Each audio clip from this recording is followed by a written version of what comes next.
Welcome to Byte-Sized Tech. You know, if there's one word to describe what's happening in tech right now, it's acceleration. Seriously, AI isn't just a cool new feature anymore. It's quickly becoming the very foundation for, well, everything we do, see, and touch. And it's happening all at once, everywhere. So here's what we've got on tap. First up, we're going to look at how AI is getting a major promotion, from a simple assistant to a full-blown agent. Then, we'll dive into the crazy new hardware that's trying to keep pace with all this.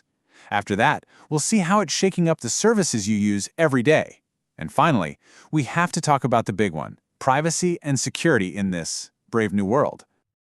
Okay, first things first. We're witnessing a huge shift right now. I mean, AI is totally evolving past just, answering our questions. It's actually becoming an agent, a tool that goes out and does things for us. And this quote from the browser company's CEO, man, it just hits the nail on the head. He says the winner of the AI browser space is going to be crowned in the next year or two. And that really captures the urgency, right? It's an all-out race to bake AI into how we experience the web. And the browser, that's the main battleground. And, Apple is getting in on the action. They are getting very serious about this. Word on the street is they're planning a massive upgrade for Siri, something they're calling World Knowledge Answers inside the company. This could be a direct shot at tools like Perplexity or even OpenAI. And here's the wild part. They might actually be using Google's Gemini to make it happen. Talk about strange bedfellows.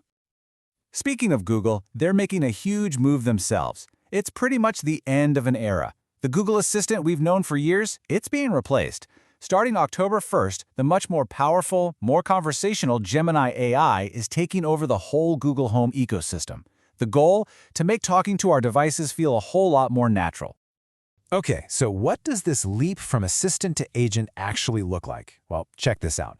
In a recent demo, someone asked ChatGPT to order a pizza, and it didn't just give instructions. No, it opened a virtual web browser, went to the pizza place's website, found the right pizza, added it to the cart, and got all the way to the checkout page for the user to pay. That is exactly what we're talking about.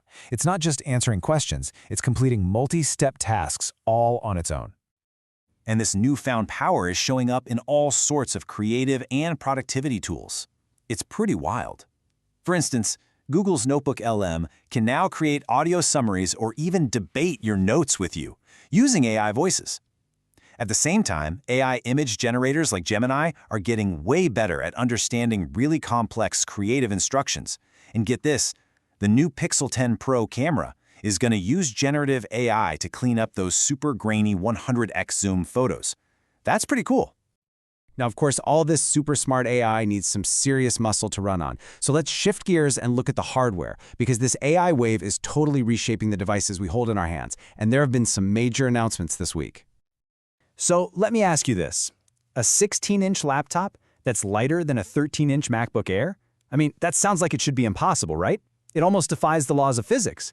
But Acer just announced one. So how on earth did they do it? And how does it actually stack up?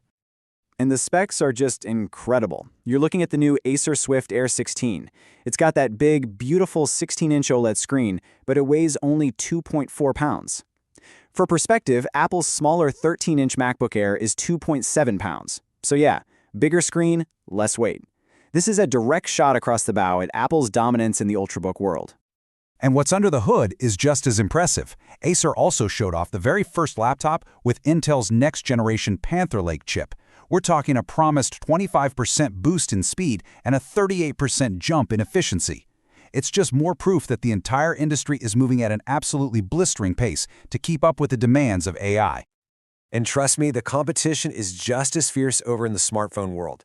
Get this, Samsung is apparently going to get an exclusive, souped-up version of the next flagship Snapdragon chip for its Galaxy S26.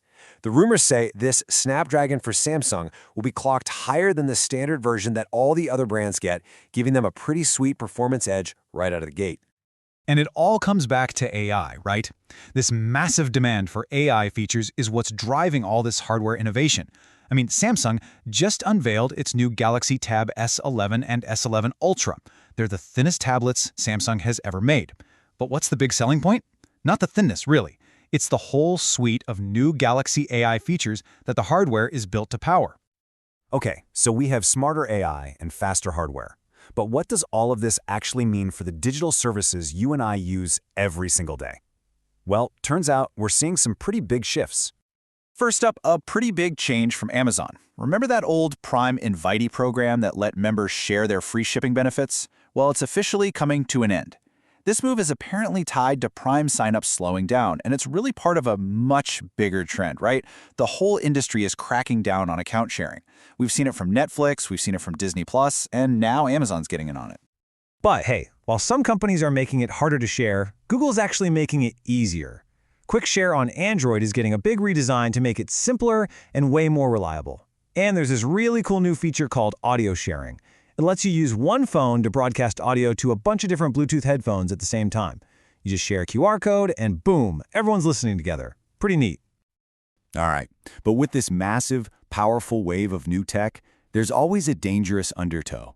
And that's where we have to talk about the really critical issues of security and privacy. Because let's be real, with more power and more capability, there's always more risk. Just take a look at this number, 84. That's how many different security vulnerabilities Google had to patch in this month's Android security update alone. That's a lot. But here's the really scary part. See this number? 2? 2 of those 84 flaws were what we call 0 days. Now, what does that mean? It means the bad guys already knew about them. They were actively using these holes to attack people before Google even had a fix ready. It's a huge reminder of why you absolutely have to keep your devices updated. And this risk isn't just some abstract thing, it's happening right now. You need to be on the lookout for a new, very convincing PayPal phishing scam. The email subject line is "Set up your account profile," and it looks super official. It tries to trick you into adding the scammer as a secondary user on your own account, which would give them direct access to your money. So be careful. Then you've got wearable tech, which is just creating a whole new set of privacy nightmares. There was a big controversy recently after a video went viral. It showed someone wearing Meta's Ray-Ban smart glasses while getting a private spa treatment, and it just sparked this huge debate about secret recordings. And when you look at Meta's updated privacy policy, well, it says the camera is always enabled unless you specifically turn the voice controls off. And get this, your audio recordings can be stored for up to a year to help train their AI. Wow. And because this AI technology is worth so much money, the fight is now moving into the courtroom. We're seeing high-stakes legal battles like data labeling company Scale AI suing a competitor for corporate espionage, claiming they tried to poach employees to steal trade secrets. It's official. The AI arms race has gone legal. And that really gets to the heart of it, doesn't it? It's the central question of this exact moment in tech. As our devices get smarter and smarter, are we actually getting any safer? Innovation is moving faster than ever. Our tech can do more, understand more, and act for us in ways we never imagined. But it really forces us to stop and ask, what are the trade-offs we're willing to make between amazing new conveniences and our own personal control? That's all for this edition of Byte-Sized Tech. If you enjoyed the episode, please like, comment, share, and subscribe.